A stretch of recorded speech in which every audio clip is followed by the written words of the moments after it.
Happy Wednesday, everybody. For some of us, it's a birthday week. Won't say who. Holly Wetzel there. I'm Andy Billman here. Bob Ross in the scene. We are all ready. You know, there's happy little trees. There's happy Browns fans. We're happy. Holly's happy. I'm happy. We're happy little Browns fans. For sure. Just happy little Browns fans. Just going to draw a little ways. We're going to talk about how the Browns now are in prime time and how everything is nice and how the Browns now just got a Monday night game, which was already planned, but now they got a Sunday night game. Mm-hmm. And you know what also is going on? The Browns are going to be doing big things. Do they have a chance to win the division? Holly and I will discuss what's going into that. As the Steelers lost, I'm sure everybody noticed that. Certainly some of the Browns players did. So we talk about that tonight. We talk about LeBron's comments, favorite Christmas films, Nielsen ratings, which I found interesting this week, and so much more. Definitely what Holly's drinking, some running tips. Always. Well, let's just start there. What are you drinking tonight? What do you got? I made a vodka soda tonight. Why not? Very simple. I really like the sparkling water. The brand I think it's Waterloo. Ooh. Never even heard of that. But this is I think this is black cherry or blackberry. I think it's black cherry, and it's fantastic. So I'm on a black. I go on kicks with things like I was on a flatbread kick. You know, like do you ever have the flat outs? Yes.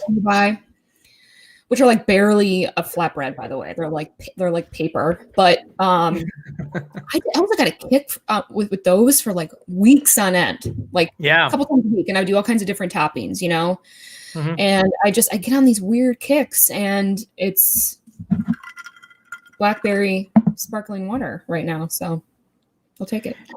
In the late 90s, everything became blackish cherry, like black cherry. I remember black cherry Coke. What was the other one? Pepsi did something in that range. I love cherry Coke. Oh, cherry Coke. I'm a big Coca-Cola fan. Just me. I've cut back so much, but man, I would drink that every day. Not the diet bullshit. Get that out of here. Oh, me and you are so similar. No, I hate Diet Coke. I used to get so upset when I was at like a random person's house after a heavy night of, thing. And like you'd wake up, you're like, God, I just need a Coke to get over this hangover. And it's like Diet McDonald's Coke after being hungover. It's just my friend, well, not that. I was going to say, like, you would probably think I was talking about college, but definitely not. Definitely talking about just last year. I'd get a text from her the next morning, and she's just like, I want a Coke. And I'm like, fuck yeah, I'll be over. Yeah. And we'd go get one. I've definitely had moments in my time where I run into 7-Eleven, like I don't say much, and I'm making weird faces. I'm just like, it's like, don't talk to me. Just give it to me. Yes. Yeah. How's it going today? I'm just here to get my Coke. I don't want to. Sir, I don't know if you know the rules when you're hungover on a Saturday morning. You don't say much. You say quietly. No, it's an in and out. It is an in and out. And I hope to be hungover on Tuesday morning. Yes. Oh, my God. So to now twist it back, that was a good transition by my partner there. So going back now, what a big day. So we all knew the Monday night game. By the way, the Cowboys aren't good for anything, I guess, anymore. They could not beat the Ravens. They looked like the Cowboys are a bad team. So they did. Boy, they are bad. Field goal. Oh my gosh! And by the way, we've all been there to watch a team miss 3 field goals in that kind of spot. My God. Ugh. Yeah, they really took a fall from grace from the beginning, and even Baltimore started to falter. And I know they had COVID issues and everything, but what team didn't? We certainly did. We have our fair share of injuries and COVID issues and stuff. So, I'm like, we're thriving. The tone was set with embrace the suck. If bumper stickers were still popular, everybody would have embrace the suck bumper stickers in their cars in Cuyahoga County. Because that is that T-shirt with that yet. I'm surprised they haven't either. I would buy one. Embrace the suck is 2020 Browns. Well, maybe we should make one. I got so much free time. So do you. Maybe in between calls of, insurance and me doing, in between budget calls for documentaries, we can just knit one together, virtually through a Zoom call. Set the Edge is always here for. Wait, Andy, I did I totally ordered learn how to sew, learn how to knit. Did you really? Kit. Congratulations. That's so No, exciting. Like, what is wrong with me? It's like I can't wait to knit kit. And I'm like, fuck, this is my new normal. So just hanging out, doing my therapy coloring and knitting away. So. real quickly before we get back on the field, we had a hurricane that came through Connecticut, so I started downloading these games called 21 just to pass the time. Mm-hmm. I am sadly addicted to it, and there's nothing you can do with it outside of the world just playing it online. So whether it's knitting, playing 21, it's not even a good game, and I'm addicted to it. It's not even a good online phone game, and I'm addicted to it. It's whatever can keep you busy, like Yes. it keeps my mind busy. It's a great distraction, and honestly, it keeps me off of my phone in the evening, because you know how it is when you're watching a show. Half the time, like you've seen those memes, it's like Netflix, like what's a great show to watch, what's a good show on Netflix for me to like play on my phone the entire time, and it's because that's true. So it actually keeps me off my phone. I'm watching, something good, and I'm keeping my hands and my head busy a little bit. So Forensic Files is great background television. I always have Forensic Files. Like last night, I had to do a lot of late night work, and I had the movie Wall Street on. I have older movies I've seen like millions of times, so I don't need to pay attention. That's my new thing. So I had Wall Street on last night, going on there. Love, for people who have never seen it, Wall Street still plays well. Even though it's a 1985 film, 1986 film, it still plays so well today. I've actually never seen it. There's a lot of classic movies, Andy, I haven't seen that I'm honestly afraid to say out loud. Well, when we ever meet, which I'm sure will be in 2023, I will bring Oliver Stone's Wall Street. That is all on DVD. Must. Maybe VHS. The Browns, though, the Brownstown is alive. The Brownstown as well. You can feel the energy. This move today with the Giants going to Sunday Night Football made a lot of sense. Because the Niners and Cowboys, no one cares. The Giants are playing well. The Browns are playing well. Holly, this is not just, hey, we're Browns pom-poms. The Browns are legitimately back in the scene. And if it was stamped today by this move. Because when you get moved up, as you and I both know, in the television world, that's when you know you've kind of made it into the national scene. Yeah. And it's not just it's not a fluke, maybe. And I don't want to say fluke, but when Baker finally started playing his rookie year, I think we got a game or two, maybe possibly elevated in the end. And, it kind of just seemed just for the hell of it, just because people wanted to see him play, pure like ratings. Now it's like, well, no, this is actually a really good team and they deserve to be playing on Sunday Night Football. That's the difference of what it was and what it is now. Old Browns, new Browns. And it's legitimate new Browns. And when you're getting moved to primetime games throughout the year, that's exciting. It's fucking December. That's a big and we give a deal. Shit. It's fantastic. It's my God. When I saw that move. I'm so much more tuned in to what's going on, who's playing who, and I always love watching the NFL playoffs in general. I love the lead up, and I love watching the Super Bowl and stuff depending on, but I love the NFL playoffs. And now it actually give a shit. And even so, we actually have a dog in the fight. That's amazing. That's a dog in a fight that I don't think is going to just leave with its tail between its legs. Meaning, like, look, win or lose, the playoffs are more of a crapshoot anymore as I've gotten older to realize. And I really mean that. Meaning, like in football, there's only one game. So if it's a bad windy day, someone gets hurt, the whole game can twist. It is a crapshoot. But that's what I like about this Browns team. Again, maybe we should bring her back, embracing the suck.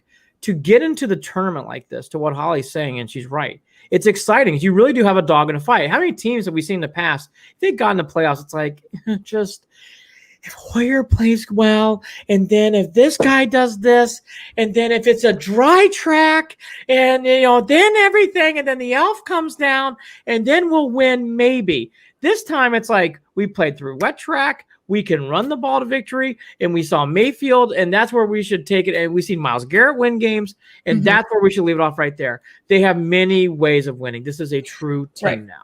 They do. And like you said, I should say what we both said last week, we needed Baker to have a big game. We needed him to take charge and, it just when he's on, he's fucking on, and his swagger, it's good. Oh, it was great. Yeah. High stepping in the end zone was legitimate. That camera move he did with Hollywood Higgins was cool. It was cool. Right. And by the way, on a side note of that, I don't think celebrations, touchdown celebrations should ever be censored. I think they're fucking great. I don't care if it's against us or whatever. I think they're great. I think they're fun.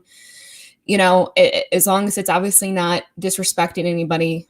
God, Lord knows that's hard to possibly not do in the world we live in today. But, it would just be, it's nice. It would be really fun for them to not censor that and let these guys do whatever. I mean, especially when they make a big play like that. Especially when Kendall Lamb scores a touchdown. Like, so cool. Just go nuts. So cool. It's hard. Look, folks, I don't know how many times you've done it. I think I've checked the standings at least 5 times today. I know what the standings are. I have looked through the schedule at least 5 or 6 times a day. I know what the schedule is because it's Brownstown and it's back. You can't get enough. You keep reading, you keep checking, you keep reading, you keep checking. I mean, even today, my son and I keep talking about the same topic. He goes, I think we've always talked about this like we have, but I can talk to you about it all day long because it's fun and it's embracing what's ahead. And yes, there's obviously somebody. And by the way, leading up into this Ravens game, and we'll talk about this all week here on this Cleveland and Beyond Network. This is a big game. Now, we know that, but I mean this. This is a big game. The Ravens are needing this game. This is a rival. They slapped us around in week 1. You have got to elevate your game to beat the Ravens. They are going to be pissed off like hornets coming in this game. Holly, I just think for everything that this team has done, this is a great tester going into what we want them to do because the Ravens are going to play up. I think this is going to be a tough game. I think the Browns are going to win, but I think this is going to be one of those games where you're going to have to elevate your game up. The Michigan-Ohio State game got canceled. It's been replaced by Ravens-Browns. This is the big rivalry game. Now, the Steelers are huge too. We all know that. But this is a good warm-up. And this is not warm-up's not the right word. The Browns need to elevate their game to play well. Yeah. Huge. They need to come out strong. Yes. And fast again, like they did last week. They have to. They have to play one step ahead the whole game. We can't trail and we can't, it was kind of, I think I read on ESPN, it was a tale of 2 halves last game. And it really was, the first half with the Titans was just unbelievable. Mayfield was unbelievable. And it was so much fun. And, you always worry. Yeah, we all get nervous as Browns fans. You were and that's normal. But again, what the best part is exactly what happened with Jacksonville is that the old Browns would have lost those games. Yes, they would have. And they made mistakes for sure, played way more conservatively the second half, and could have obviously lost the game. They still pulled it. They still pulled out the W. They won the game. Right. The Cowboys game, they won the game.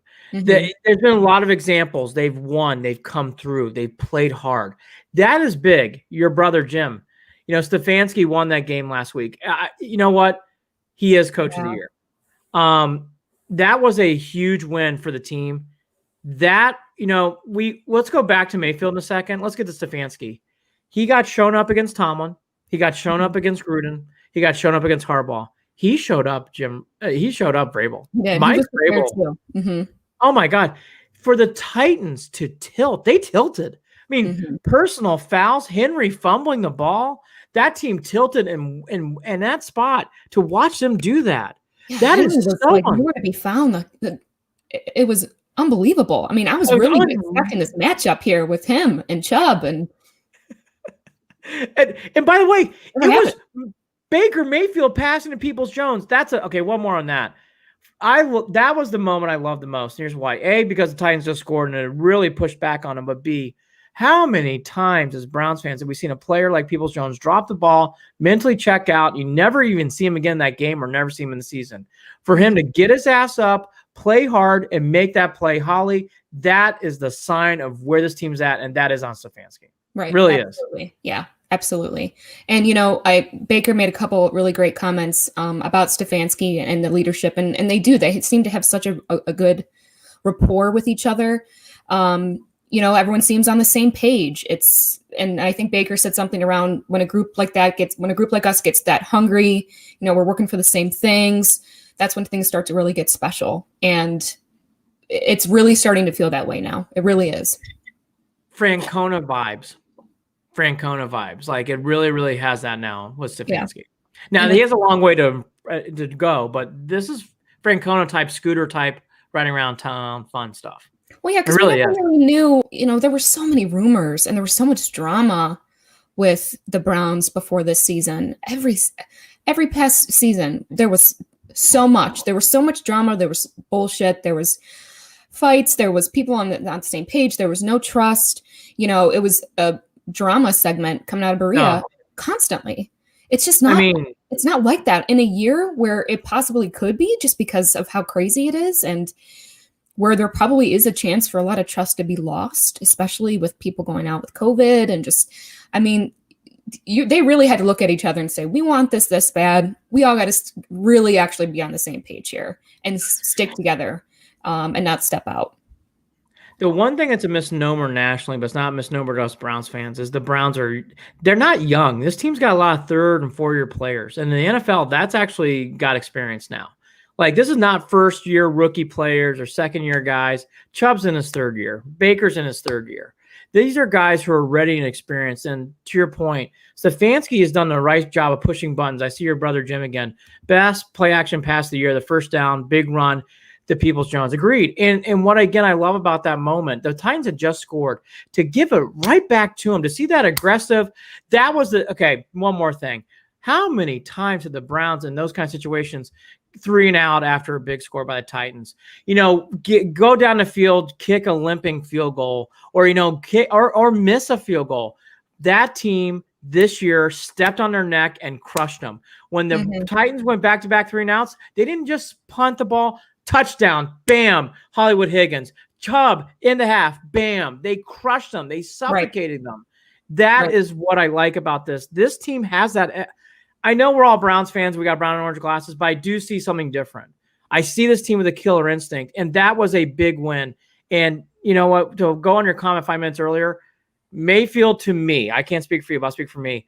Mayfield has earned his 5th-year pickup, and even win or lose these last 3 or 4 games, he's proven to me I'm ready for him to be the guy in 2021 and beyond. I want to see more. Yeah, that was a huge win. Yeah, he has changed the narrative very much so. Especially he has changed my tune for sure. And I probably could make that statement. I would probably like to see one more week. I would love to beat Baltimore, and I would love for him to have another big game like that. It would really just even seal things even more. And look, I'm leaning towards you. I definitely think I'm cautiously optimistic with him. He's just not been this strong on a consistent basis, obviously. And that's what you need. You need a pretty consistently strong quarterback that does have issues sometimes and does make incomplete passes and does turn the ball over. You're going to have that. So I was so happy that he had such a big game because I was waiting for it, and I want him to succeed so badly. I wanted him when we drafted him. So I'm right there, Andy. I'm like first and goal. I know what you mean by that comment. When you play a team like the Ravens, we fucking hate Baltimore. We hate the Ravens. It's time to beat them. This is going to be, but these are the steps you do if you're going to do big things. The Jacksonville game was a good trap game. That was a good tester. The Titans, we never been in a big spot like that. Stefanski outcoached Vrabel. Mayfield was the player of the week. He played wonderfully and beautifully. Now it's time to step on one of you have 3 rivals. The Bengals don't count right now as they stink, but the Steelers and Ravens, you can knock out the Ravens with this win. You can knock them out and plow your way forward. And this the door is open, Andy. The door's open. Oh, the door's wide open. Open. Manny, who's been a new fan to our page, he's been joining on Set the Edge now back-to-back weeks and on Cleveland and Beyond. Manny from Carolina. This year, you can see everyone is on the same page. Stefanski's creating a culture in Cleveland. It's fucking awesome to see. No one gives up. Again, Manny, I agree. There's been too many times with these said Browns teams where you get in these spots where let's be fair. They've had chances in even past 10 years where they've had moments where it's like, maybe we can take this season over. And they wilt and they get on themselves and they just don't wilt. It rolls into multiple losses. You don't get any of that vibe with this team. No. None of it. No, they had to come out. I was really hoping they were going to come out strong, come out fast, come out ready to play. And like you said, every possession, we just boom, hit them constantly. I mean, that's what you have to do to beat these good teams, and honestly, not let them score however many touchdowns they did by the time, they won the game. But they won the game. So look, I'm all in. Baker said winning is fun. Winning is really fun, especially when it's the Browns. And, I will say I've also changed my tune on something else. I used to, when Browns players, especially this year, and even in the past, when we've kind of went up on I don't want to ever say winning streak before this, because it was never much of a winning streak, but seemed to play a little bit better, even Baker's rookie season. There's been so much this year, obviously, of what about this stat that's ancient? Because we know you've sucked for 30 years. And what about this terrible stat? And the quarterback jersey guy. Right. I mean, and I would, in the past, I kind of hated that players would dismiss reporters with those questions, because I always felt like, well, that's our history. You can't ignore it. Like, we're going to ask those questions. Now I'm over it. I'm honestly over it. And I agree with them in the sense of they just want to move forward. Granted, now if they go 10-3, it'll be the first time they're 10-3 since 1951 years. I think it was. So that's an insane stat, as I say. I don't want to hear it, but I mean, I'm with them now. I'm changing my tune on that too. I almost don't. I've been listening to some of the press conferences back the last couple weeks, and there's still a lot of those questions, and I'm like, yeah, there is anymore. I really don't. We all know we sucked for a very long time. Yeah. There was a guy or two who I love in the media, one especially, who I thought put out some stuff over the weekend that's like, I think we're beyond these sad sack stats right now. Like, I think right now it's all about 2020. This is new. And that's a big difference too. This is not false bravado. Again, the Hoyer year, Derek Anderson, if I'm being honest, it's like, if everything goes right, we can win the game. And that's if it's a perfectly dry day and this is not that team. This team can roll. And another thing too about this team, no Denzel Ward right now, still winning games. Right. No Myles Garrett back-to-back weeks. They won both games. Yep. They went 3-2 without Nick Chubb. Those are moments. Oh, fold like a lawn chair, check out. Everything's bad. Goodbye. No, we could have really went a whole different direction this season. We really could have with those injuries. I mean, and especially, I was really nervous about when Chubb went out and Baker was playing so, and it was like, so maybe look, our schedule definitely helped us out. Yes, it did. So I'm good with that. But we've continued each week now. Because what's the last game? What's the last game we lost? Raiders. It was Raiders. Raiders. That was a long time ago. I mean, that's the thing. It's a long time. It was different back then. I don't even know what to think. 4-game winning streak. Baker, no INT since Jay's out. And Tony hit this here on Facebook.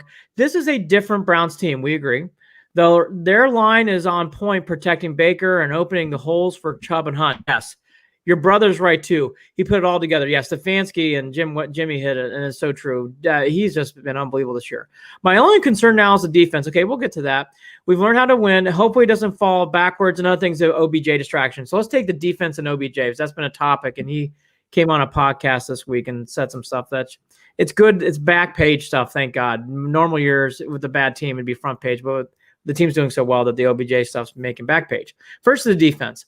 I have come to embrace this defense. They're going to give up yards. They're going to give up big plays, but they do enough and they're scrappy enough to make plays. My one example is Sendejo. Sendejo has been struggling all year. The last 2 games, he hasn't played bad. No. Like that's a guy. It's like, I can't fucking believe I'm saying this, but 23 is playing okay. He's doing okay.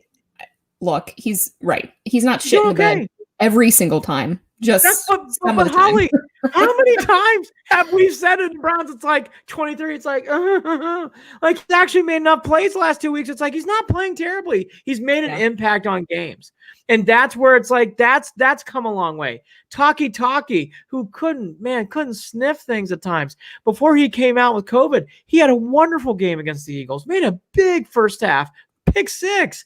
Like, we're seeing things.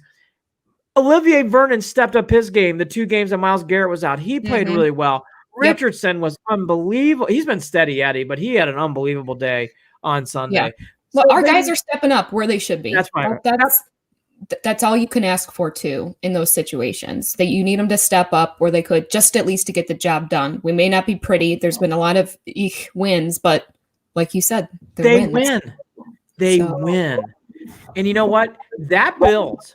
And what I mean by that is like, think about the 1 point in this game. It was like it was 17-point game, and it was getting a little nerve-wracking. Stewart, the guy who plays secondary for Browns. He had been spinning like a top all game, really struggled.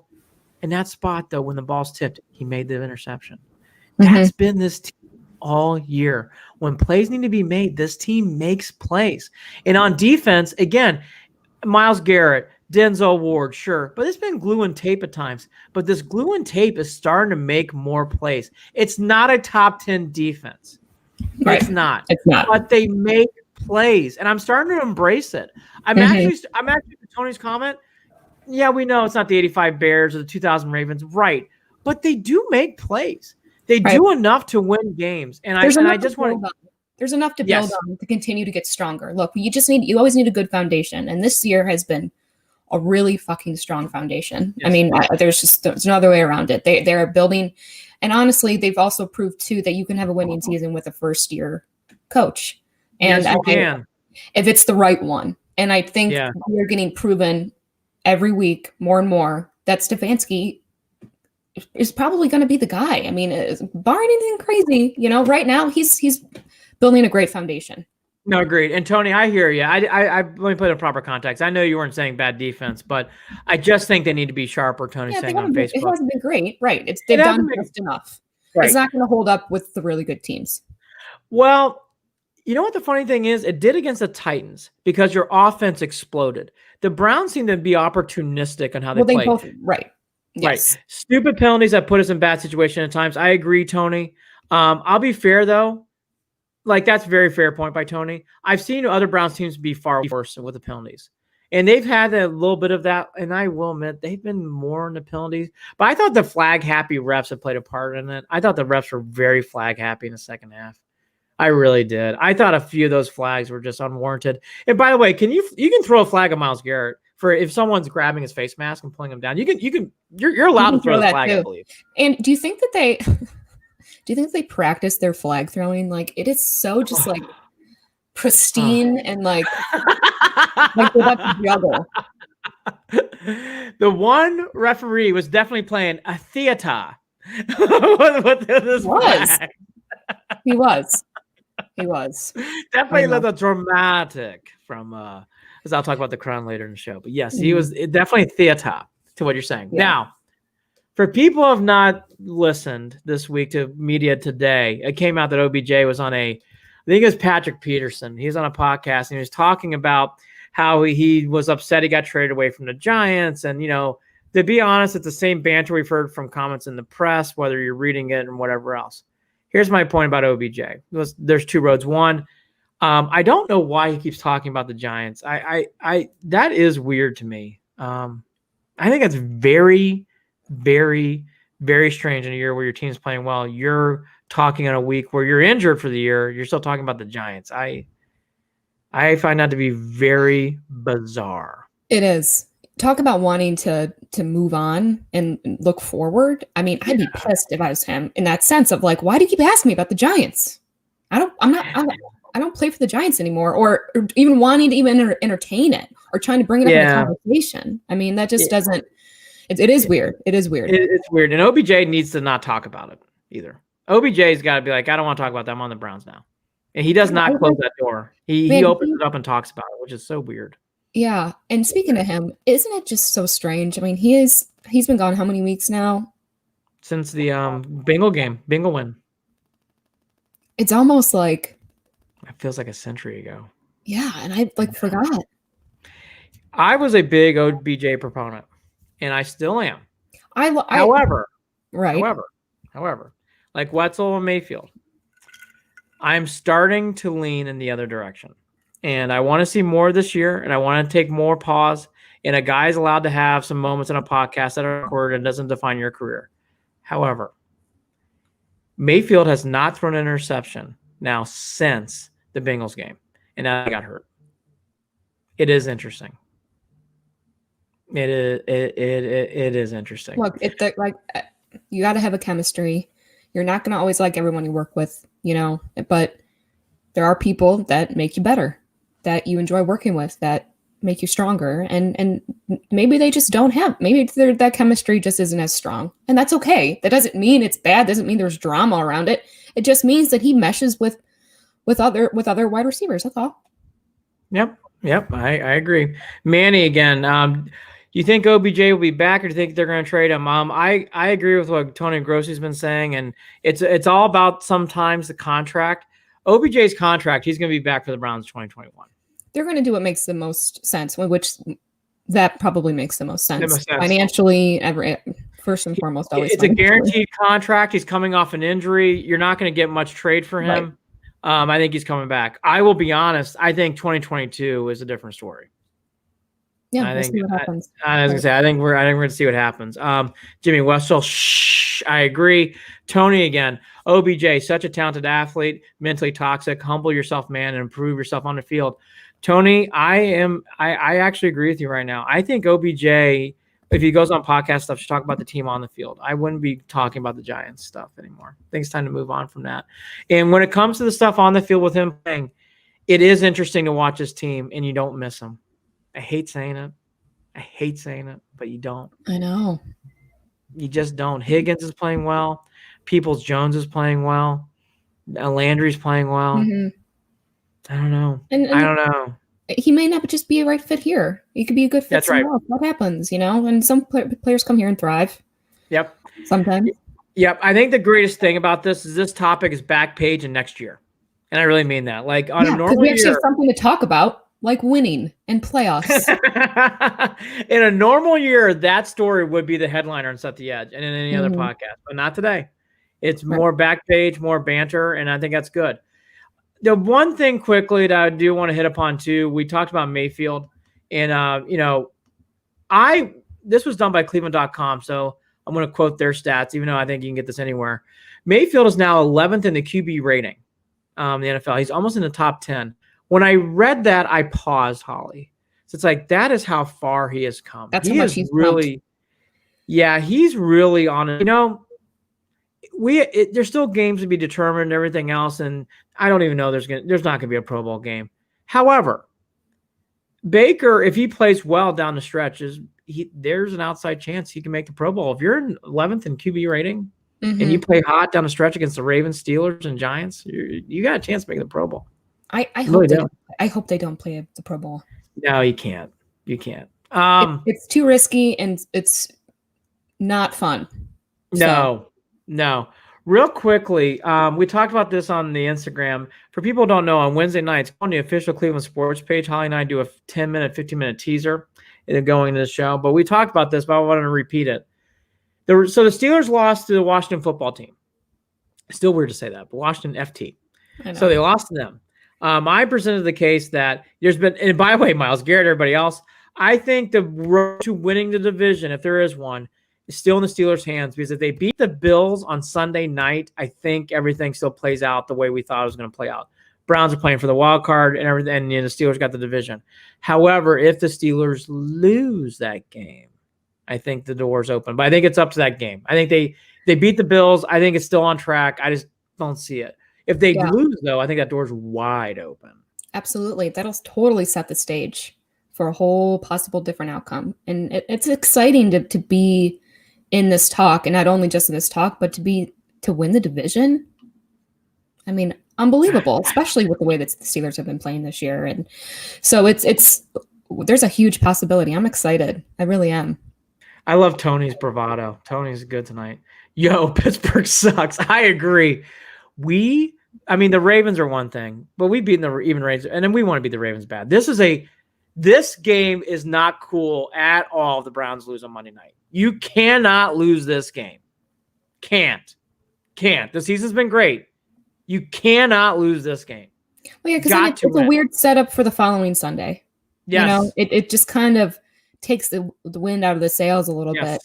And especially with how shaky the Ravens have been. I mean, this is a real opportunity. I just feel like it's a whole different. The tables have turned from the beginning of the season. You know, I agree. Played like the Steelers and Ravens. That's our threshold. Well, now I'm like, what? We're above them. Like, and you know, I mean, it's just maintained. No, look, the Steelers can't hang on the ball. I agree with them. I can't wait to slap them around too. Mm-hmm. We owe the Steelers a good 10 years of slapping around, to be honest with you. We have been just decked by them time and time again. So I agree with you. The Bills looked great the other night. I agree with you. Currently whooping Pittsburgh and Madden. Thank you, Manny. You know, on any juju we can to help beat the Steelers in Madden, fantasy, whatever it takes. Pittsburgh sucks is right, Tony. But look, all this to be said, this is the good banter.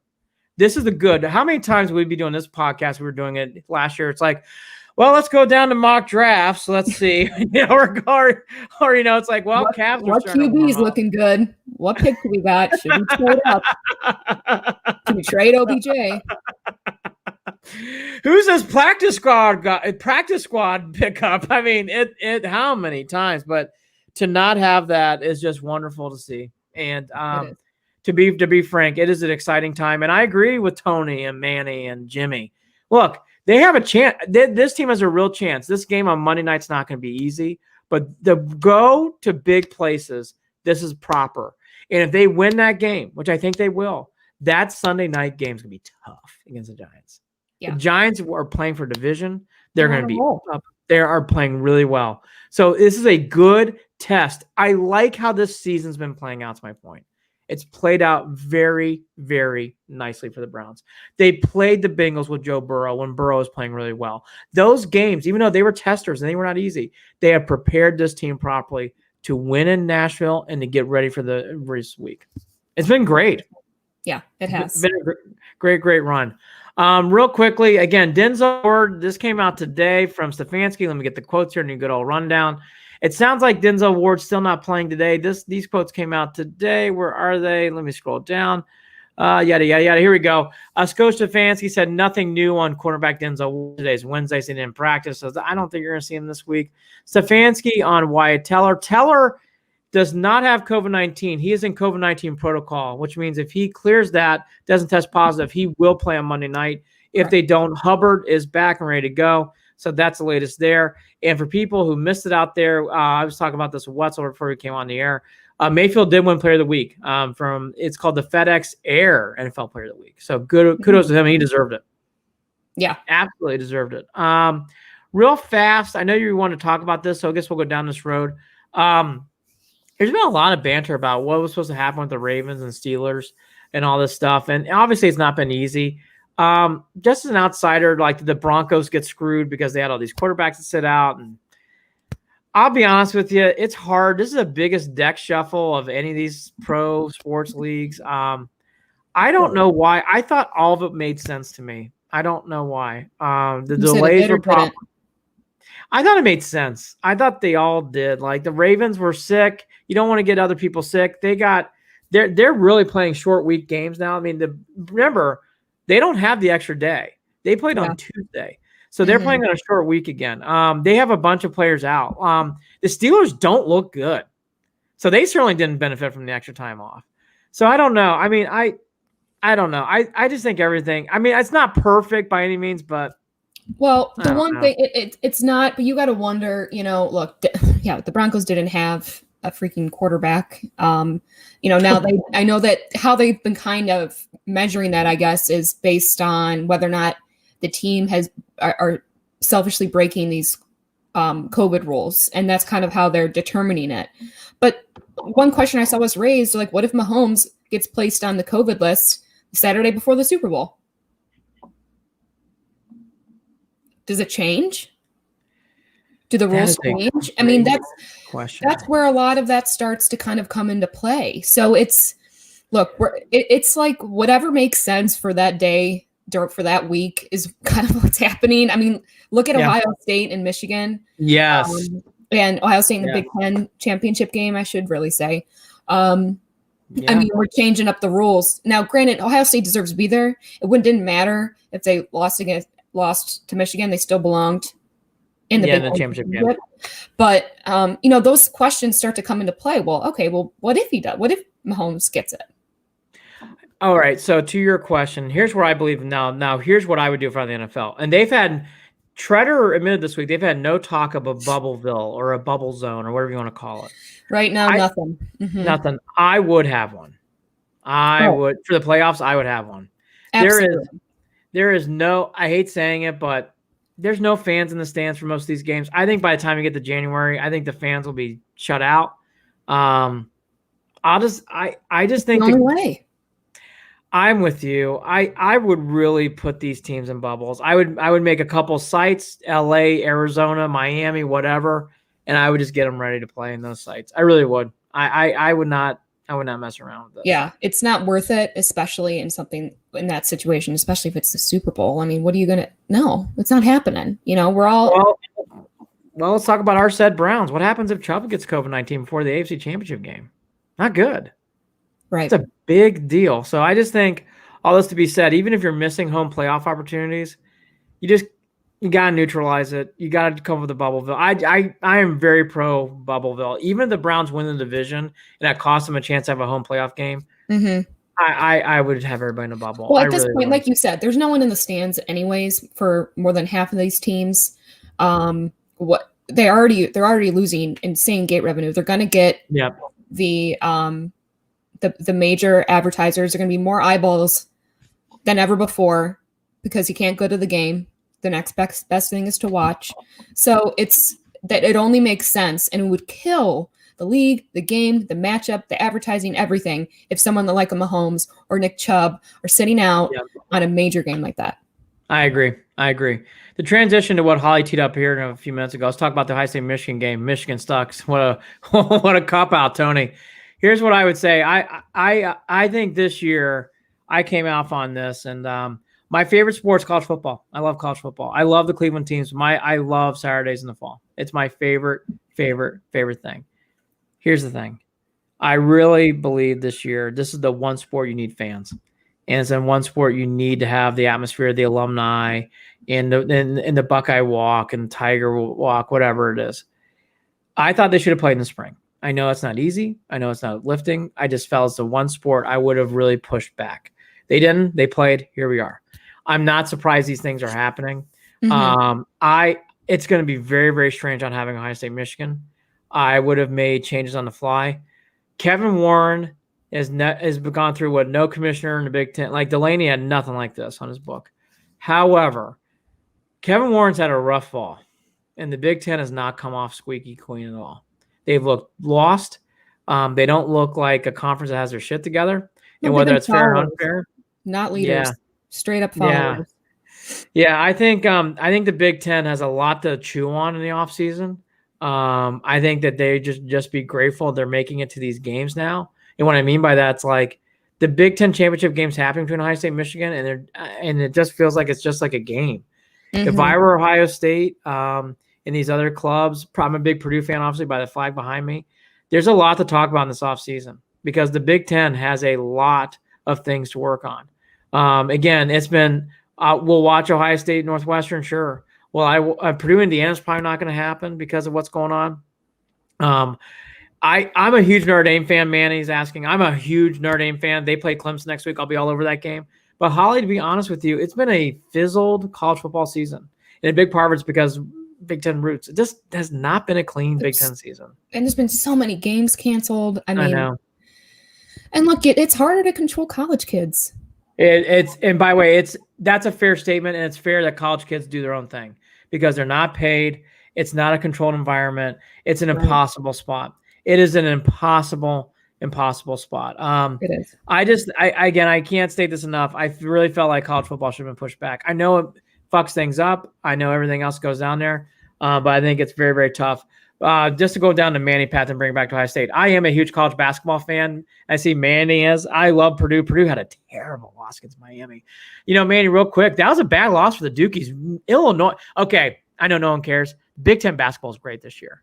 They are. Illinois is really good. Iowa with Luke Garza is really good. They are going to be. I know. College basketball this year is very, very good. I only like March Madness. I'm never been a college basketball person. And you and Jared Watson over this weekend, and we're like, no, just March Madness. Yep, which will be a bubble. Well, and it's all going to be in Indiana. But you're not the only one, Holly. Jared feels that way. Jared and you, Pat, and there's more people like you. People in my field, they only watch it in March. Like people always laugh at me, like, "Are you watching these games?" I'm like, "Oh, I'm watching every game. Kansas, Creighton. I might have a sports problem, so I love that shit. I'm watching everything. But all that to be said, I get it. Back to going. By the way, Manny, Illinois is really, really good. And Duke is young, and Kentucky is the team I'd be worried about. Kentucky's the team I'd worry about. Yeah, and by the way, Duke will be just fine. Carolina looks good too. I know they lost at Iowa, but Carolina looks good too. Okay, back to Ohio State. Ohio State got lucky that they all this stuff broke the right way. Ohio State deserves to be in the playoff because they are one of the top 4 teams. Holly, this is messy. That's the way I'm going to end this. This is messy, and I think they have a lot to work on PR-wise next year.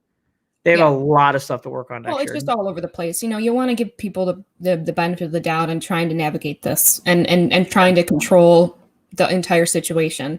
And it is just what makes sense right now. There's nothing really that's been followed from the beginning. And again, granted, you want to, like I said, give them the benefit of the doubt that this is a whole new situation. But, the way things are looking now, I mean, hopefully by next fall, things will be back to a remotely normal situation and the vaccine's, alive and well and which it should be. It sounds like. So, we're hopefully by next fall things will get back. But I agree, they have to get I would say they have to get their shit together. But I just don't think it's gonna. It's college football Division I is the one sport that does not have the NCAA involved, and whether that's right or wrong, that's for a whole different story about money and banks and money and banks and money and banks.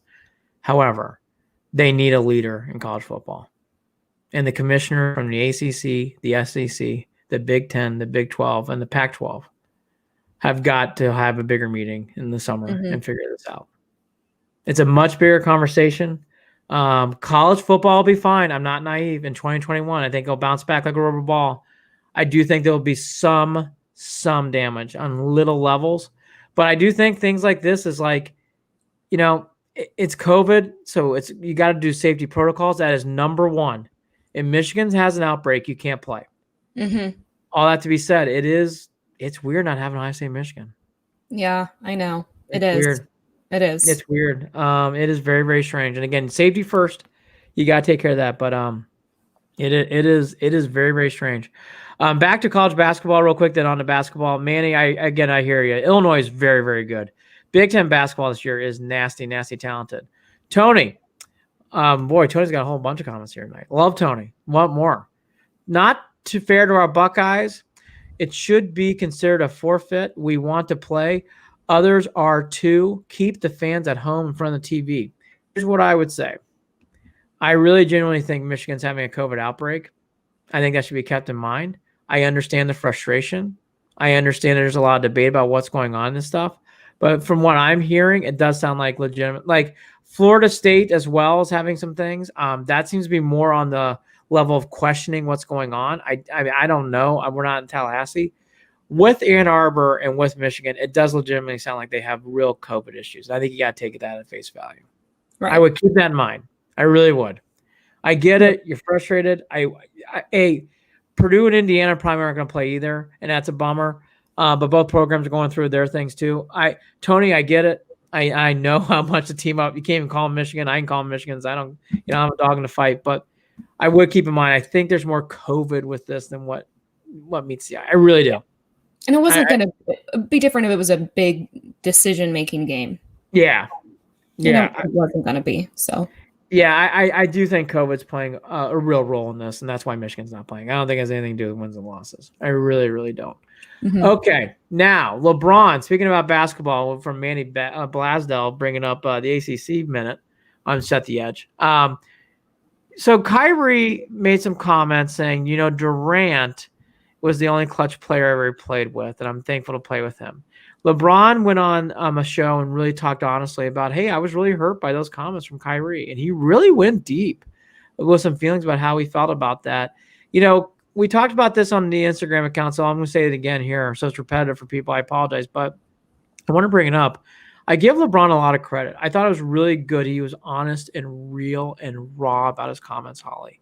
And for everything we love about Kyrie in that shot, there's a bigger show and bigger documentary done on what is going to happen to Kyrie in the long run in Cleveland, because he has really not embraced anything in that 16 championship since the game has passed, since the parade. Really, even that last year in Cleveland was very strange.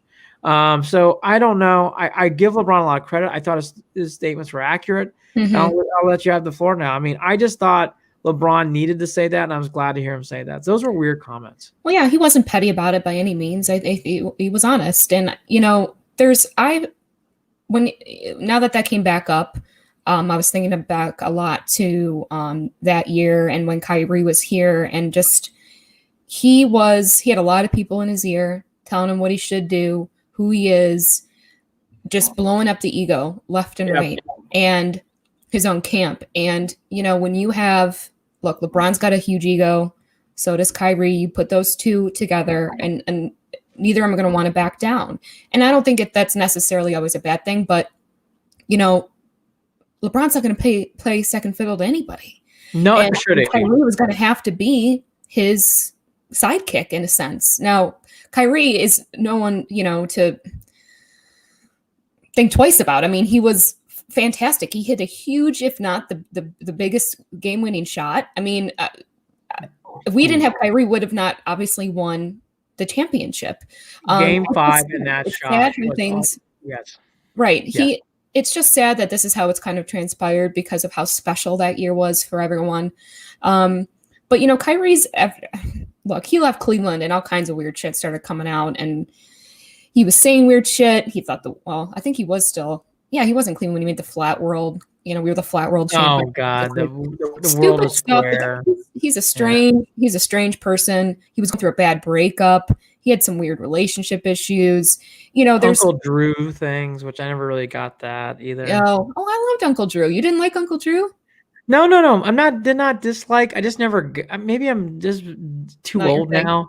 I watched it. I'm like, I don't understand. It's just, see, that's where I'm old fart. Because I saw that, I was like, I don't understand this. I get it; it's clever, but I just don't. It didn't connect with me. Yeah. Well, I just think look, what we thought and what we wanted it to be, it wasn't going to be. Kyrie was not going to be. When you want to play with LeBron, you got to play LeBron's way. Mm-hmm. It's got to be him at the top. He's got to be able to command. And Kyrie, it wasn't Kyrie's team. Kyrie. No, it was not. No, it was not. So we'll see what happens this season. So he can say all he wants, whatever, but let's just see what happens. To what Manny Blasdell says, and I agree with you, 216, look, we can go all year about that. It was great. And again, I said it too, and Holly's right. Biggest shot in 50 years, what Kyrie hit. Biggest shot. Huge shot. What he did in game 5 with LeBron in Oakland was huge. Huge. Mm-hmm. It's just sad because he played such a key role in that team. Yeah. And to see him not embrace it or embrace the city is very weird. There's going to be more to come. If they would have had a better rapport and they'd have been quite the duo. And I think it would have changed a lot of things. I think we could have won another championship. And I think, LeBron maybe not have left again. I mean, there's a lot of ifs around that. I think that if things could have stayed the way that they did I should not stay the way that they did, but grown, because they had really started to build something. But when you can't get out of your own way, that's what happens. And so that's why he says he can say whatever he wants. We'll see what happens this season. I don't believe for a second that it's all fucking kumbaya up there by any means. But yeah, I agree. Last thought, I see Jimmy, your brother, Kyrie was just telling the truth, just saying, remember that LeBron hit the game winner against Toronto in 17. Remember also pre-decision, he hit that wonderful shot against Orlando from half court. LeBron's had his game-winning moments. He's had his game-winning moments. He hit a huge shot against Chicago in 15 to win them in game 3 in Chicago. It was either game 3 or game 4. Huge shot in the corner. He's had some game-winning shot moments. Huge game shooting. But I get it. I will say again, though, I feel sad for Kyrie because that shot is so lovable. And when he retires, there's going to have to be something done with him in the city. I don't know what it is yet. Well, yeah, because he kind of left and it just kind of died out. There wasn't any... You know what I'm saying? He was out. Yeah. He was done. He was out. There was he wanted out. He wanted to get it just was a strange exit. and very not as weird. loved as maybe we had hoped. Yep. So yeah, and I don't think him and LeBron ever really were close by any means. I think they existed to exist and do what they got to do. And he even said it's amazing they won a championship together. So that just goes to show too how good they both are. So. Yep. I love your brother, by the way. Yeah. Good winky face emoji. I love you, Jimmy. Just saying. Gotta protect my boy, LBJ. Manny, this is the new number. This is the new age of the NBA. Everyone wants to be number one. I completely agree with you, Manny. I think that's a big part of this game. Jimmy, again, we wouldn't have won 16 without either of them. And that's the whole point here. That's the whole point. This whole team. Let's throw in JR, Tristan Thompson, Richard Jefferson's wonderful game 3 when they're down 2-0 in Cleveland. All those guys played big parts. Dellavedova played some big moments too. They all had moments on this team. Mm-hmm. And this was such a team to us. And to see them not getting along with 2 of your better players, it just sucks. Mm-hmm. It just sucks. I'll just leave it there. It just sucks. I think it's a bummer. Well, it's unfortunate. There you go. Unfortunate. Fucking JR. Manny, forever. I hate saying it. No, I don't hate saying it. I love JR. Anytime I see JR, I'm buying him a beer. I might even take off my shirt, which would be embarrassing, but I'll take off my shirt. Anytime I'm around. Anytime. I know, well, Yeah. I'll give a public statement warning. But yeah, I will always love JR. I love JR. Love JR. Real quickly, we'll zip through a couple topics real quick. Nielsen's planning to do more streaming activity ratings, and they're going to try to do it by 2024. I think that's very smart. This is your area of the world. What do you think about that? Nielsen, by 2024, are going to not only do ratings for linear television, but also for streaming. Well, it's about time. I mean, we knew that was going to happen. Everything is streaming now. So this is, it'll be interesting to see kind of how they do streamline it all into one, because that's what they want to do. They want to do an all-encompassing rating across all the platforms, which is going to be a difficult task. But yeah, I'm not surprised by it, and I think that makes the most sense. And it'll take a while for a lot of people to get on board with that, because the way that traditional ratings have always, been measured. So yeah, what's going to be interesting is if Netflix gives up the goods on what their real ratings are. There's always been a debate about what their ratings are. So it's going to be interesting. Nielsen's ready to take that over. I think it's going to be more of a power play than people think, but I like that idea a lot. I am totally down with Warner Brothers doing movies, releasing movies with HBO Max. I think it's a smart deal. Your thoughts on that? I like that move. I thought that made a lot of sense. Yeah, I think it's a huge move for one. Huge. I mean, so basically what they're doing is putting their entire 2021 slate of movies on HBO Max for streaming, which is just crazy. Now, HBO Max, look, it's a power move. They're changing distribution, I think. Look, they're saying they're not going past this year, that's smart. It's changing the landscape, though, I think, of distribution now from here on out, and whether or not people want to do business, by the way, with Time Warner going forward with the theaters. I think it's going to cause possibly some issues. They're trying to downplay that. But you think about that, if you can go into a movie theater and you can't see that movie and you have to have HBO Max at home, of course people are going to sit at home. And I didn't see from everything I read that there's any extra charge. Now you get a 30-day window to watch. So like movies that are coming out are Mortal Kombat, this new Space Jam movie, Suicide Squad, Matrix 4, those are all coming out. And if you have HBO Max, you can watch it. Now it's a big power move for HBO Max because they need their subscribers up. People have moved over, but they do not have deals with Roku. That's right. Which I have. They do not have a deal with Roku yet. And Roku, I think, has 40, almost 50 million subscribers, or accounts, I should say. They did just get a deal done with Amazon Fire Stick, which is a big deal. Big move. So it's only going to increase HBO Max's distribution across the board. And Time Warner's getting all of their movies out with guaranteed viewing on that end. And I'm sure they're getting a pretty decent piece of that. I think it's $15 or $16 a month for the subscriber fee. It makes all the sense in the world. We're in a pandemic time. I know the pandemic's going to clear. I don't think theaters are going to be the same. I think that's the one thing that's going to stay. Mm-hmm. Yeah, our entertainment landscape is changing massively for 2021. I mean, it just is, and you have to be able to pivot and embrace the new way of things, which is constantly changing anyway. So they're getting ahead of it. This is a really big joint merger that they're kind of doing for the year to benefit both of them. So I'm okay with it. As a viewer, it's great. You know, I think when you're looking at across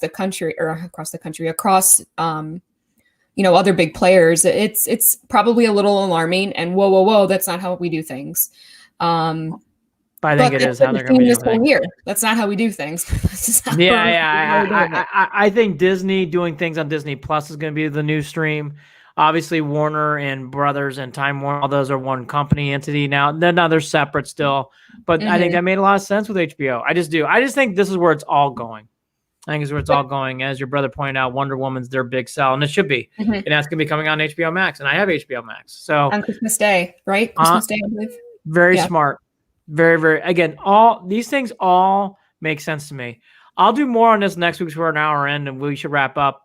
I'll just do quickly for people. I was texting this to Holly on Friday. The Crown season 4 is one of the best. No spoilers. I'm on season 2, episode 5. Season 2 is really good too. I'm in it right now. So, but I keep hearing. I finally started watching it. I was on the fence about it, and finally just said I'm going in. So I'm excited. Also, speaking of TV, this other show I've been watching, which my brother would probably enjoy, this is A Teacher on Hulu. Is it with Kate Mara. She has an affair. She's a high school teacher. She has an affair with one of her students. Ooh. And they're only like 30-minute episodes. But it's just kind of like what happens in the fallout. It's you know, it's on Hulu. Drama, like it's really good. All right. So The Crown, it's called The Teacher. A Teacher. A Teacher. I would suggest Crown season 4. I would watch all of them. I know people are down on Crown season 3. I like Crown season 3. Crown season 4 is Sopranos season 3 good. It is that good. Season 4 Mad Men good. It is really, buckle up. Every episode's good. And for our age group, is Holly and I are similar age, to watch, I mean, it's not going to give away anything. To watch the Princess Diana years is just... I was hoping to be caught up by it, and then, you know, my wonderful birthday on Friday, I thought Friday night I could settle in with The Crown. But I don't think I'm going to get to season 4 by Friday by any means. But so worth it, though. Yeah. It is so worth it. Finally, Manny, Hannibal on Netflix. Yes, get Believe on Netflix. I wish I could. Manny's our new PR guy. Manny tonight was wonderful. Tony tonight was wonderful. Jimmy, your brother's wonderful. My daughter's counting down the days to Christmas. Yes, I think everybody's excited about Wonder Woman on HBO. That's a great plug for HBO. Really makes a lot of sense. All right, we didn't get to do this, so we'll do it really fast. My favorite Christmas movies are Christmas Story, Christmas Vacation. I think that's every guy and girl has a Christmas Vacation on their list to me. And I love Die Hard. I know people don't think of it as a Christmas movie, but it came out on Christmas. I love Die Hard. Those are my top 3. Christmas you're movies. One of those guys with the Die Hard stuff. Love it. Love Die Hard. Love Die Hard. Holiday is my favorite Christmas movie, hands down. I love Jack Black in it. Jude Law, Kate Winslet. Second, definitely the Home Alone movies. Big Home Alone person. And then third, I love the Grinch, Jim Carrey Grinch. That's my jam. I think he's hilarious, and what he had to endure for that role, he was perfect for it. So I love it. Those are my top 3. I like that Jake Wetzel now is chiming in. Holly Wetzel, need your Hulu password. I'm sure she'll pass it along to you privately, not publicly. But yes, good to see Jake Wetzel in there. No, he has all my logins. He uses all my stuff. Typical little brother move. Typical is right. I can get into my older brother and I share passwords for our stuff. It's a much more mature, mutual transaction. I'll on this note, my ex-wife shares my Netflix account, and she doesn't think I notice, and that's also very funny. So it's a great note. Where's my coffee? No bitterness here. Brownstown is back. Let's go, Browns. Big week. Set the Edge was great. A lot of fun tonight. Great banter. Manny, Tony, the Wetzels, Jake and Jim. Oh, Andy. Jimmy. You know we got to, come on. Better change that, my man. Here's the thing, Manny. I got 3 boys, and my oldest boy needs that Netflix account. And it's just funny how I give him the password, then everybody's logged in. It's just Again, where's my coffee? You just kind of sip. Might need to pour some Jimmy Beam in here. Well, we'll have hopefully some good news to talk about next week. I think the Browns are on their way. I really do. The time will tell, but I like this, and this is appropriate big games. The Giants-Browns should be on Sunday night. And again, to have these decisions made in December is exciting shit. Holly Wetzel, last thoughts as it's your birthday week. Brown, give me a win for my birthday, will ya? And for those of you who don't know, Holly's news these days. I need it. I need a win. Holly's turning 25 on Friday, so we should all wish her a happy 25th birthday. But thank you. Jimmy Wetzel, 34-10. I lied. She's 26. Love the show, guys. Manny, you are the man. North Carolina. Everybody have a great week. Tune in to Cleveland and Beyond on Friday morning. We'll preview some more of this, more to come. Again, people didn't see, Denzel Ward doesn't look like he's going to play. The Browns, for people who missed it, are now playing on Sunday night against the Giants. And then finally, Baker Mayfield Player of the Week. Duh. Should have been. Hi, Wetzel there. I'm Andy Billman here. Time to get some more coffee and go to bed. Good night, everybody.